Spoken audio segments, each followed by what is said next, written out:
ನಾನು ಈ ಸಿನಿಮಾನ 2001, 2ರಲ್ಲಿ ನಾನು ಮೋಸ್ಟ್ಲಿ ಅವಾಗ 1ನೇ ಕ್ಲಾಸ್ ಅಥವಾ 2ನೇ ಕ್ಲಾಸ್ ಅಂತ ಅನಿಸುತ್ತೆ. ಈ ಸಿನಿಮಾನ ಆ ಟೈಮಲ್ಲೇ ನಾನು ಥಿಯೇಟ್ರಲ್ಲಿ ನೋಡಿದ್ದೆ. ನನಗೆ ಪಕ್ಕ ನೆನಪಿದೆ. 100 ಡೇಸ್ ಆಗಿತ್ತು ಈ ಸಿನಿಮಾ ಬಂದಾಗ. ಆ ಟೈಮಲ್ಲಿ ನಾನು ಈ ಸಿನಿಮಾ ನೋಡಿದ್ದೆ. ಆ ಟೈಮಲ್ಲಿ ಆದ್ರೂ ಏನಂತಂದರೆ ಈಗ ಪ್ರೆಸೆಂಟಾಗಿ ಈ ಸಿನಿಮಾ ರಿಲೀಸ್ ಆಗ್ತಿದೆ ಅಂತ ಅಂದಾಗ ನನಗೆ ಭಾರಿ ತುಂಬ ಖುಷಿ ಆಯಿತು. ಯಾಕಂತಾರೆ ಮತ್ತೆ ಆ ಒಂದು 23 ವರ್ಷದ ನೆನಪನ್ನ ನಮಗೆ ಮತ್ತೆ ಮರಳಿ ಕಳಿಸಿದ್ದಾರೆ. ಫಸ್ಟ್ನೇ ಸಿನಿಮಾದಲ್ಲಿ ಈ ಲೆವೆಲ್ಗೆ ನಾವು ನೋಡಿದಂಗೆ ಕನ್ನಡದಲ್ಲಿ ಯಾರೂ ಈ ಥರ ಮಾಡಿಲ್ಲ ಅಂತ ಅನಿಸುತ್ತೆ. ಆ ಲೆವೆಲಿಗೆ ಒಂದು ಡ್ಯಾನ್ಸ್ ಮಾಡಿದ್ದಾರೆ.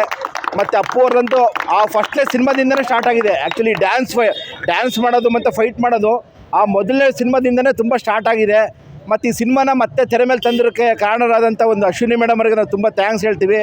ಮತ್ತು ನಾವು ತುಂಬ ಈಗ ಪ್ರತಿದಿನವೂ ನಾವು ಬದುಕಿದ್ದೂ ಸತ್ತಂತಾನೆ. ಯಾಕಂದರೆ ಅಪ್ಪು ಅವರಿಲ್ಲ, ಅವರು ಆ 3 ವರ್ಷದಿಂದನೇ ನಮಗೆ ನಾವು ಸತ್ತುಬಿಟ್ಟು ಅಂತ ಅಂದ್ಕೊಂಡಿರ್ತೀನಿ ಅಣ್ಣ. ಆ ಒಂದು ನೆನಪನ್ನು ಅಶ್ವಿನಿ ಮೇಡಮ್ ಅವರು ಪ್ರತಿ ವರ್ಷನೂ ಅಭಿಮಾನಿಗಳಿಗೊಂದು ಸೆಲೆಬ್ರೇಟ್ ಮಾಡೋದಕ್ಕೆ ಒಂದು ಅವಕಾಶ ಮಾಡಿಕೊಟ್ಟಿದ್ದಾರೆ. ಇದೇ ಥರನೇ ಇನ್ನು ಮುಂದೆ ಸಿನಿಮಾಗಳು ಪ್ರತಿಯೊಂದು ವರ್ಷವೂ ಪ್ರತಿಯೊಂದು ಸಿನಿಮಾನೂ ಬಂದರೆ 25 ವರ್ಷ ಆಗುತ್ತೆ. ಅಷ್ಟೊತ್ತಿಗೆ 25 ವರ್ಷ ನಮ್ಮ ಜೀವನನೇ ಕಳೆದೋಗಿರುತ್ತೆ. ಇದಕ್ಕೆ ನಾವು ತುಂಬ ಥ್ಯಾಂಕ್ಸ್ ಹೇಳ್ತೀವಣ್ಣ. ಮತ್ತು ಇನ್ನೊಂದು ಏನಂದರೆ, ಈಗ ಮಾರ್ಚ್ 17ಕ್ಕೆ ಬರ್ತಡೇ ಬರ್ತಾಯಿದೆ ಅಪ್ಪು ಅವ್ರದ್ದು, 50ನೇ ವರ್ಷ ಬರ್ತಡೇ. ಆ ಬರ್ತಡೇನ ನಾವು ಅಪ್ಪು ಅವ್ರು ಹೇಳ್ದಂಗೆ ಯಾವುದೋ ದುಂದು ವೆಚ್ಚ ಎಲ್ಲ ಮಾಡಿಬಿಟ್ಟು ನಾವು ಆ ಥರ ಎಲ್ಲ ಬರ್ತಡೇ ಮಾಡ್ತಾಯಿಲ್ಲ. ಅನಾಥಾಶ್ರಮಕ್ಕೆ ನಾವು ಅನ್ನದಾನ ಮತ್ತು ರಕ್ತದಾನ ಮತ್ತು ಅವ್ರಿಗೊಂದು ಏನಾರೋ ಒಂದು ಇದು ಫಂಕ್ಷನ್ ಮಾಡ್ಬೇಕಂತ ಅಂದ್ಕೊಂಡಿದ್ದೀವಣ್ಣ. ಎಲ್ಲ ಅಭಿಮಾನಿಗಳೂ ಬರಬೇಕು.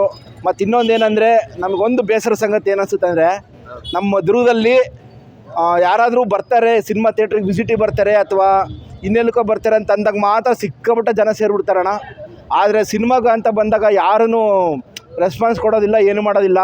ಇದೊಂದು ಈಗ ಚಿಕ್ಕ ಒಂದು ಹಳ್ಳಿ ಅಂತಲ್ಲ, ತಾಲೂಕು ಚಳ್ಳಕೆರೆ ಆಗಿರ್ಬೋದು, ಹಿರಿಯೂರಲ್ಲಾಗಿರ್ಬೋದು, ಆ ಪ್ರತಿಯೊಂದು ಊರಲ್ಲೂ ಒಂದು ಪುತ್ಥಳಿ ಅಂತ ಮಾಡಿದ್ದಾರೆ. ಅಲ್ಲಿ ಒಂದು ಇರೋವಂಥ ಪುತ್ಥಳಿನ ನಮ್ಮ ದುರ್ಗದ ಜಿಲ್ಲೆಯಲ್ಲಿ ಯಾಕೆ ಮಾಡೋಕ್ಕಾಗ್ತಿಲ್ಲ ಅಂತ ನನಗೆ ಗೊತ್ತಾಗ್ತಿಲ್ಲ.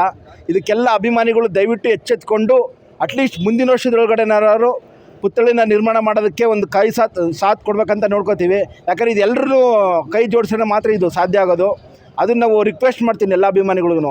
ದಯವಿಟ್ಟು ನಾವಿನ್ನೂ ಯಾರೂ ಸತ್ತಿಲ್ಲ, ಆ ಅಪ್ಪು ನಮ್ಮಲ್ಲಿ ಜೀವಂತ ಇದ್ದಾರೆ, ನಾವು ಇನ್ನೂ ಬದುಕಿದ್ದೀವಿ ಅಂತ ತೋರಿಸೋದಕ್ಕಾರ ಅವ್ರ ಪುತ್ಥಳಿನ ನಾವು ನಿರ್ಮಾಣ ಮಾಡಲೇಬೇಕಣ್ಣ. ದಯವಿಟ್ಟು ಎಲ್ಲರೂ ಕೈ ಜೋಡಿಸ್ರಿ. ದಯವಿಟ್ಟು ಇದಕ್ಕೆಲ್ಲ ನಾವು ಕೇಳ್ಕೊಳ್ಳೋದು ಇಷ್ಟ ಅಣ್ಣ.